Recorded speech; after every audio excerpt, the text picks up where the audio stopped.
Every time I mention a video game technology, there's some person in the comments that says, "What about Onlive? Onlive is the future!" Have you people played Onlive? Onlive sucks. Onlive is like playing games over a remote desktop while looking at them through Vaseline-coated sunglasses. It's that bad. Don't tell me it's not. I've got a 100 megabit Comcast connection. I'm on the best possible setup for playing on Onlive, and it blows. I was trying to play Dirt on Onlive, and I swear I would move the stick to go around the corner, and the car would go for another 30 seconds, and then it would start to turn. It was that bad. And it has to be. The way that Onlive works is the signal goes up to their server. Now, that's going to be a function of ping time. And pinging the Onlive servers was about 60 milliseconds. And that's pretty good. It's not as good as Google, but it's pretty good.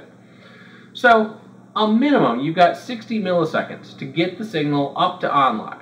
Onlive has to put that information into the game. It has to send it back. Let's say that they could do that in no time. No time at all. It'd be 60 milliseconds to come back. That's 120 milliseconds in a perfect scenario. Now, when you're playing a game against other people, their latency also gets factored in. So you're sending from Onlive server to somebody else's server to play the game. So the multiplayer then has another 60 milliseconds or so. And so you're now at 180 milliseconds if everything goes perfect. And it never goes perfect. Plus, there's time to encode the video that they're going to send you. They have to wait at least 1 frame. But they're running at about 30 frames per second. So you're at 30 milliseconds per frame of delay.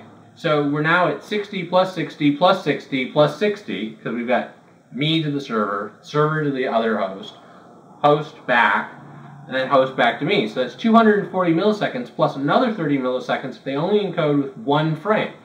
But in actually parsing the codec that they were sending, they're actually doing a delay of 4 frames, which is another 120 milliseconds. So I'm running at a 240 plus 120 minimum delay, which is 360 milliseconds, which is about 1/3 of a second. That is a lot of latency when you're talking about trying to drive a car around a racetrack.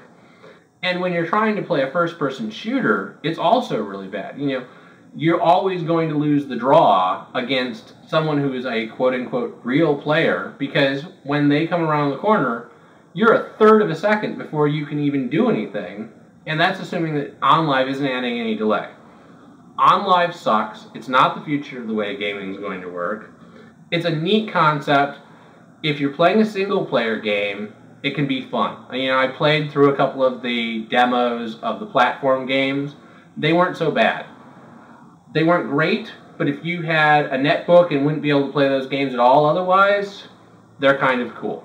But Onlive is definitely not the future of gaming. It cannot compare with an Xbox. It certainly can't compare with a high-end PC. And, yeah, it just sucks.